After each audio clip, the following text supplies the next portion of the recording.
Friends, welcome to my channel learning literature. आज हम William Wordsworth के बारे में पढ़ेंगे, जो कि पोइट ऑफ नेचर के नेम से भी जाने जाते हैं। तो चलिए फ्रेंड्स, स्टार्ट करते हैं आज का हमारा वीडियो। विलियम वर्ड्सवर्थ जिनका टाइम पीरियड 1770 से 1850 तक रहा था। अब हम उनकी अर्ली लाइफ को डिस्कस कर लेते हैं। Born on 7 April 1770 in Cockermouth, England. उनका जन्म 7 अप्रैल 1770 में कुकरमाउथ, इंग्लैंड में हुआ था। Father was a lawyer, lost parents early. उनके फादर जो कि एक लॉयर थे और उन्होंने अपने पेरेंट्स को अर्ली एज में ही लॉस्ट कर दिया था। और उसके बाद जो इमोशनल रहते थे, अकेले रहते थे, तो उन्होंने उनकी जो पोइट्री थी उनको इन्फ्लुएंस किया था। Studied at Saint John College, Cambridge. और उनकी जो पढ़ाई थी वो उन्होंने सेंट जॉन कॉलेज, कैम्ब्रिज से की थी। Visited France during the French revolution. और जब फ्रेंच रिवॉल्यूशन हुआ था तो उन्होंने फ्रांस को विजिट किया था। Influenced his ideas on liberty and nature. और जब उन्होंने फ्रांस को विजिट किया था तो उन्होंने उनका जो नेचर है, उनकी जो लाइबर्टी है, उससे रिलेटेड आइडियाज़ को इन्फ्लुएंस किया था। Close friendship with ST. Coleridge. और उनके जो क्लोज फ्रेंडशिप थी वो एस.टी. कॉलरिज से थी, जो कि उनके क्लोज फ्रेंड रहे थे। और उनके साथ ही उन्होंने अपना एक वर्क लिखा था, लिरिकल बैलेड्स, जो कि एस.टी. कॉलरिज और वर्ड्सवर्थ ने साथ में लिखा था। Next, settled in the lake district with his sister Dorothy. और वो लेक डिस्ट्रिक्ट में सेटल हो गए थे और अपनी बहन डोरोथी के साथ। Became poet laureate of England in 1843। और 1843 में वो इंग्लैंड के पोइट लॉरिएट बने थे। डाइड ऑन 23 अप्रैल 1850। और 23 अप्रैल 1850 को उनकी डेथ हो गई थी। आगे बढ़ते हैं फ्रेंड्स, अब उनका देखते हैं करियर। जिनका लिटरेरी करियर रहा था वो कैसा था। Major figure of the romantic age. वो एक रोमांटिक एज के मेजर फिगर है। Focused on nature, common people, emotion, imagination. उनको जो फोकस था वो नेचर, कॉमन पीपल, इमोशंस और इमेजिनेशन पर रहा था। Co-founded romantic movement with Coleridge. और उनको को फाउंडेड भी माना जाता है, उन्होंने ही रोमांटिक मूवमेंट की स्टार्टिंग की थी एस.टी. कॉलरिज के साथ, जो उनके क्लोज फ्रेंड रहे थे। Published lyrical ballads 1798। और 1798 में उन्होंने एस.टी. कॉलरिज के साथ ही लिरिकल बैलेड को पब्लिश किया था। Mark the beginning of romanticism in English nature. Wrote poetry in simple language of common man. और उन्होंने जो पोइट्री थी वो बहुत ही सिंपल लैंग्वेज में लिखी थी। आगे बढ़ते हैं। Important points to remember.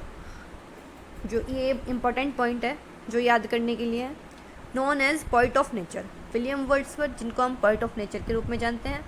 Believed poetry is spontaneous overflow of powerful feeling. और उनका मानना था कि जो पोइट्री है वो स्पॉन्टेनियस ओवरफ्लो है पावरफुल फीलिंग का। Focus on childhood memory and imagination. और उनका जो फोकस रहा है वो चाइल्डहुड में, मेमोरी में और इमेजिनेशन में फोकस रहा।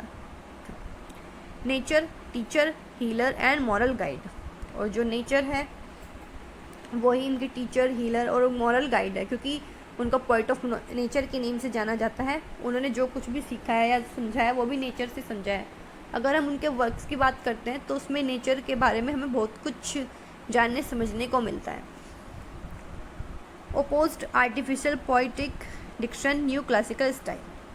और उन्होंने जो न्यू क्लासिकल पीरियड जो चल रहा था उसको चेंज करके रोमांटिक पीरियड को फाउंड किया। अब हम उनके मेजर वर्क्स देख लेते हैं। सबसे पहले बात करेंगे एन इवनिंग वॉक, जो कि 1793 में आया था। Next, descriptive sketches 1793, same year.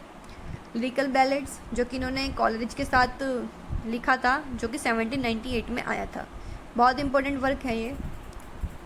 Lucy poems 1798 से 1801 तक। प्रीफेस टू लिरिकल बैलेड्स, ये जो कि 1800 में आया था, ये लिरिकल बैलेड्स का प्रीफेस था। द प्रीलूड, जो कि 1850 में पब्लिश हुआ था जब उनकी डेथ हो गई थी। ये वर्क उनकी डेथ के बाद पब्लिश हुआ था। नेक्स्ट इन्होंने ऑड भी लिखे थे, ode imitations of immortality, poem in 2 volumes, the excursion, लेओडेमिया,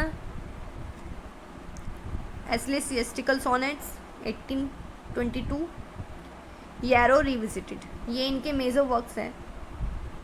अब आगे देख लेते हैं।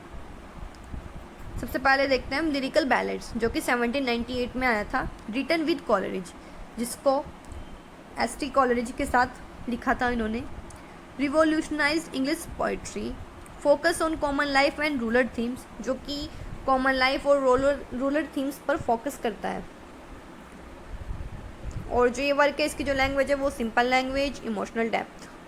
Wordsworth contributed poems on nature and humanity, introduce romantic ideals, और इस वर्क में जो वर्ड्सवर्थ ने अपना कंट्रीब्यूशन किया है वो पोएम्स में उन्होंने नेचर और ह्यूमैनिटी को कंट्रीब्यूट किया है और उन्होंने रोमांटिक आइडियल्स को इंट्रोड्यूस कराया है। नेक्स्ट वर्क देखते हैं प्रीलूड, जो कि 1850 में आया था इनकी डेथ के बाद। ऑटोबायोग्राफिकल पोएम, ये इनकी एक ऑटोबायोग्राफी है। Describes relationship between man and nature, जो कि मैन और नेचर के बीच जो रिलेशनशिप है उसको डिस्क्राइब करती है। Shows development of poetic mind, जो कि पोइटिक माइंड के डेवलपमेंट को शो करती है। डिवाइडेड इनटू 14 बुक्स, जिसको 14 बुक्स में डिवाइड किया गया है। Nature shapes human personality, considered his masterpiece, और इसको ही उनका मास्टरपीस माना। अब बात करते हैं हम इनके next work, odd imitations of immortality की। टॉक्स अबाउट चाइल्डहुड इनोसेंस और लॉस, इन्होंने इसमें चाइल्ड की जो इनोसेंस है और लॉस उसके बारे में डिस्कस किया है। और उनका जो मानना था वो था कि children are closer to God, जो बच्चे होते हैं वो भगवान के बहुत ज़्यादा क्लोज होते हैं।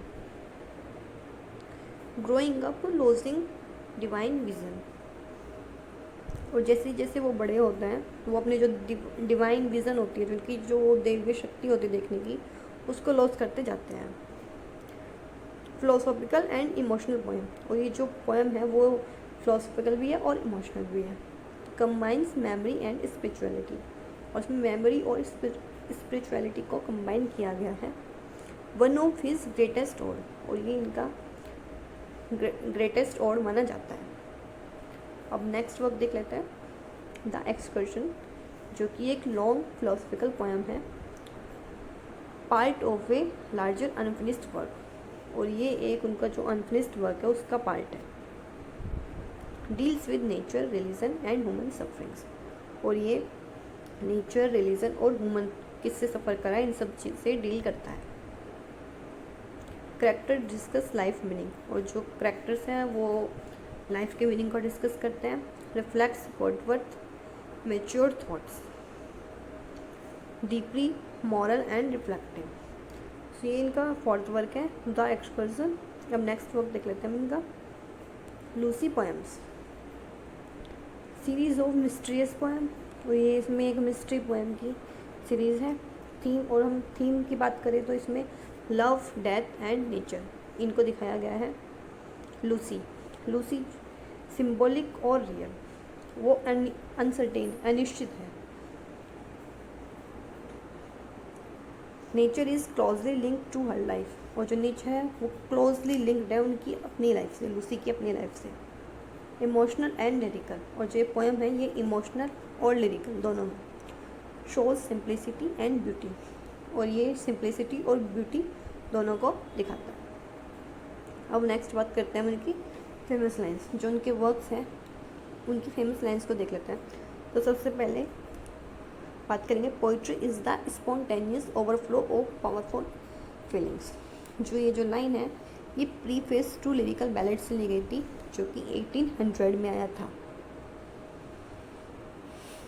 नेक्स्ट देखते हैं, child is the father of the man, जो बच्चा है वो फादर है मैन का, आदमी का। सो ये लाइन है, माई हर्ट लिप्स अप से आई है। नेक्स्ट लाइन देखते हैं, to me the meanest flower that blows can give thought that do often light too deep for tears. ये जो लाइन है ये इनकी famous ode imitation of immortality से ली गई है। नेक्स्ट लाइन देखते हैं, our birth is but a sleep and unforgetting. तो ये लाइन है, ये भी ऑड इमिटेशन ऑफ इमोर्टैलिटी से ली गई है। अब नेक्स्ट लाइन देखते हैं, the best portion of a good man's life is his little nameless unremembered act of kindness. So ये जो इम्पोर्टेंट लाइन है ये इनके famous work a few miles above Tintern Abbey वहाँ से ली गई है। ओके फ्रेंड्स, ये थे विलियम वर्ड्सवर्थ। अब बात करते हैं हम क्वेश्चन आंसर की। तो जो हमारा सबसे पहला क्वेश्चन है वो है वर्ड्सवर्थ वॉज बर्निंग। वर्ड्सवर्थ का जन्म कब हुआ था? So answer is 1770। He belong to which चीज़, वो किस एज से बिलोंग करते थे? So answer is romantic age. William Wordsworth romantic age से बिलोंग करते थे। नेक्स्ट क्वेश्चन देखते हैं, lyrical ballads was published in. Lyrical ballads 1798 और जो प्रीफेस टू लिरिकल बैलेड है वो है 1800। ये दोनों अलग अलग हैं, इसमें कंफ्यूज मत होना। हिज कोलैबोरेटर इन लिरिकल बैलेड्स, और जो लिरिकल बैलेड्स उन्होंने वर्क लिखा तो उसमें जो कोलैबोरेटर थे वो कौन थे? So answer is Coleridge. Wordsworth is called, Wordsworth को क्या कहा जाता है? Poet of nature. Next question देखते हैं, द प्रेलूड इज। प्रेलूड क्या है? Autobiographical poem. वो उनकी एक ऑटोबायोग्राफिकल पोएम है जो उनकी डेथ के बाद पब्लिश हुई थी 1850 में। नेक्स्ट क्वेश्चन देखते हैं, he became poet laureate in. वो पोइट लॉरिएट कब बने थे? So answer is B 1843। Next देखते हैं, ये एक लाइन है जो अभी मैंने आपसे डिस्कस किया था, child is the father of the man. So ये कहाँ से ली गई है? So answer is my heart lives up. ये लाइन इस वक्त से ली गई है। नेक्स्ट क्वेश्चन देखते हैं, Wordsworth emphasised nature and emotions, क्योंकि वो नेचर और इमोशंस दोनों को जुड़े हुए थे, तो दोनों को इन्होंने अपने वर्क में बहुत डिस्कस किया था। नेक्स्ट क्वेश्चन देखते हैं, ode imitations of immortality deals with. जो इनका ऑड है इमिटेशन ऑफ इमोर्टैलिटी वो किससे डील करता है? तो childhood and memory. Next question देखते हैं, हिज सिस्टर्स नेम। जो उनकी सिस्टर थी उनका नेम क्या था? So answer is Dorothy. उनकी सिस्टर का नेम ड्रोथी था। नेक्स्ट क्वेश्चन देखते हैं, he opposed artificial poetic diction. Next question देखते हैं, the excursion was published in. ये इनका एक वर्क है दी एक्सकर्शन, वो कब पब्लिश हुआ था? So answer is 1814।